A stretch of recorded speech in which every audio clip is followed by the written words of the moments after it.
Bonjour bien-aimés, j'aimerais ici vous partager la parole de Dieu pendant 5 minutes.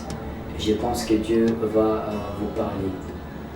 Dans le psaume chapitre 118 verset 17, la Bible dit « Je ne mourrai pas, je vivrai et je raconterai les merveilles de Dieu ». Cette parole est comme un slogan dans les bouches de plusieurs chrétiens, de plusieurs enfants de Dieu. Vous allez entendre « Je ne mourrai pas, je vivrai, je ne mourrai pas, je vivrai ». Mais qu'est-ce que l'homme de David voulait dire dans ces passages? Est-ce qu'il voulait signifier qu'il ne mourra jamais? Je ne pense pas. Parce que dans le psaume 90, je suis sûr qu'il avait déjà lu les psaumes de Moïse qui disait apprends-moi à compter mes jours pour que je sache comment me conduire au-devant du Seigneur. Il connaissait déjà qu'il mourra un jour, mais il dit je ne mourrai pas et je vivrai. Même dans 1 Samuel chapitre 20 verset 3, il est en train de dire entre moi et la mort, il n'y a qu'un seul pas qui nous sépare. Cela signifie qu'il ne voulait pas dire qu'il ne mourrait pas, qu'il ne mourrait jamais. Il voulait parler quelque chose de prophétique, de très important là-bas. Vous allez constater que lorsqu'il prononce ces paroles, il était pourchassé par le roi Saül qui en voulait de lui, qui voulait le tuer, qui voulait le faire du mal. Alors il prononçant ces paroles comme pour déclarer à son détracteur, à la personne qui le pourchassait, je ne mourrai pas, mais je vivrai. Il voulait dire, dans cette situation dans laquelle je me trouve, dans ce combat dans lequel je suis en train de combattre, je ne mourrai pas. Il voulait transmettre un message à Saül pour lui dire, oui, je sais qu'un jour je mourrai, mais ce n'est pas maintenant, ce n'est pas aujourd'hui, ce n'est pas par ta main que je mourrai. Oui, je mourrai un jour, mais dans ce combat, je ne mourrai jamais. Dans ces passages, dans cette proclamation de David, nous voyons quelque chose d'important là-bas, la parole prophétique. Il a prophétisé sur sa vie. Il a simplement dit, cette situation ne m'amènera pas, cette situation ne me tuera pas, cette situation ne me fera pas du mal. Je sais que tu passes aussi, tu traverses peut-être des moments difficiles, des situations qui te font tellement mal. Mais j'aimerais que tu parles comme cet homme de David. Je ne mourrai pas, je vivrai.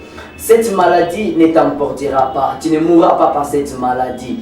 Ces problèmes ne t'emportera pas. Ces problèmes dans ton travail ne te fera pas chasser du travail. Et même si tu es dans des difficultés, ces difficultés ne sont pas venues pour te tuer. Tu ne mourras pas maintenant. Tu ne mourras pas maintenant. Tu vivras. Pourquoi? Parce que tu raconteras le merveille de Dieu. Il voulait dire, il y a une délivrance que Dieu va apporter pour moi. Il y a une délivrance que Dieu va m'apporter. Et cette délivrance sera pour la gloire de Dieu. Sera pour l'honneur de Dieu. Il voulait dire, les combats que je mène, la situation dans laquelle je traverse avec le roi Saül, n'est là que pour élever le nom de Dieu lorsque ma délivrance éclatera. Lorsque la gloire de Dieu éclatera. J'aimerais que tu prononces pour le problème que tu traverses. J'aimerais que tu prononces quelque chose et dire non, cette maladie ne m'emportera pas, non, ce problème ne m'emportera pas, je ne mourrai pas de ces problèmes, je ne mourrai pas de ces cancers, je ne mourrai pas de cette diabète, je ne mourrai pas de tous ces problèmes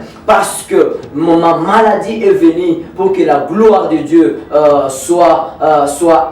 puisse éclater. Je ne mourrai pas, je vivrai. Cet homme de Lazare, sa mort n'était pas venu pour l'emporter dans le séjour des morts, mais sa mort était simplement pour faire éclabousser, faire exploser la gloire de Dieu. Cet homme que Jésus avait guéri et que les disciples demandèrent, est-ce que c'est lui qui avait péché ou c'était ses parents qui avaient péché? Jésus-Christ avait simplement répondu, il était devenu aveugle non pas à cause de ses parents, non pas à cause de ses péchés. Il était devenu aveugle pour que la gloire de Dieu puisse éclater. Tu ne mourras pas aveugle, tu ne mourras pas muet. Ton état aveugle est venu simplement pour que au temps convenable, la gloire de Dieu puisse éclater. J'aimerais réconforter le cœur de quelqu'un, j'aimerais réconforter la vie de quelqu'un et lui dire, cette situation n'est pas ta date d'expiration, cette situation n'est pas ta fin, ce n'est que ton commencement.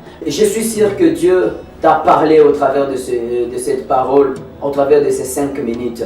Lorsque la puissance de Dieu, la gloire de Dieu t'accompagne, te couvre pour que tu comprennes que la situation dans laquelle tu traverses n'est pas ta fin. Ce n'est que le prélude de la gloire de Dieu dans ta vie. Que Dieu te bénisse. Bon.